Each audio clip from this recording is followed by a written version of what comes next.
Да.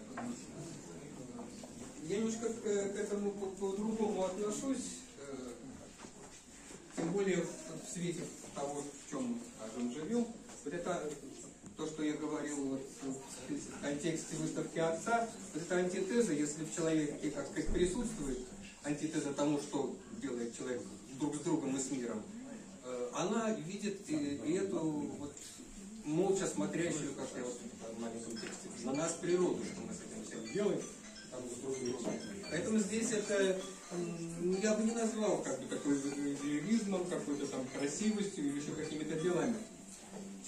Ну, во всяком случае, так я к этому отношусь.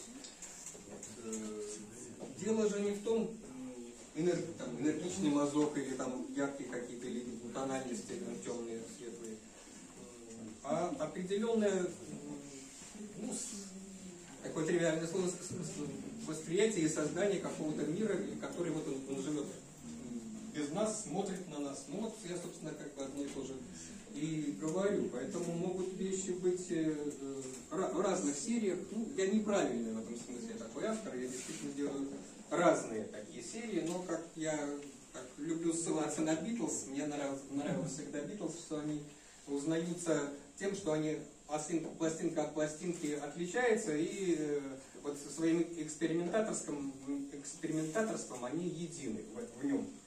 Вот, ну, такая слабая надежда примазаться к Битлз.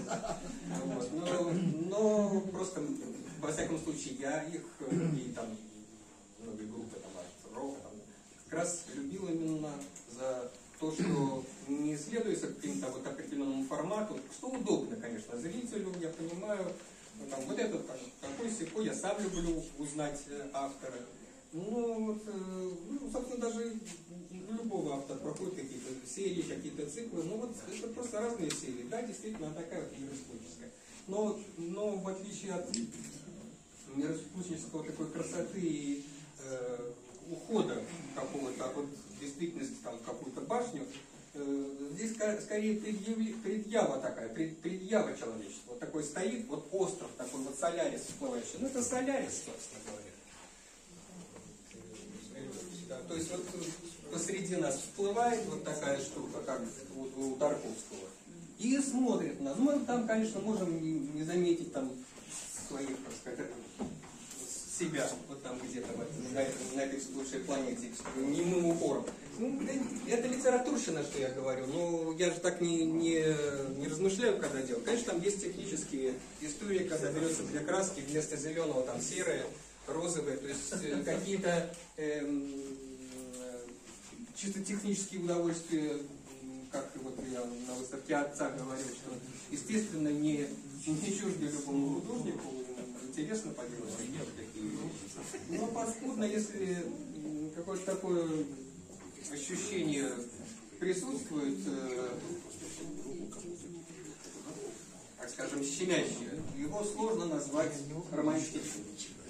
Вот я единственное, как бы чуть-чуть высмотрел. В плане энергичных, там вот серия, специально последнее время делаю, такие ритмические, как бы, такие штуки достаточно формальные, энергичные, можно вот на энергетику штриха в них как бы поделить. Здесь другая энергетика, она вот в таком накоплении, которое на тебя давит. Ну, так я в таком случае воспринимаю. Пардон за какие-то лишние защиты. Это очень любопытно, это и, так сказать, ваша... Кто-то вот спрашивал насчет... Да, это в основном все натура. На натуре это, собственно, придумываешь. Хочется, чтобы там возникал сюжет, вот как с этим островом. Иногда действительно, вот, как Анатолий говорит, ничего нет.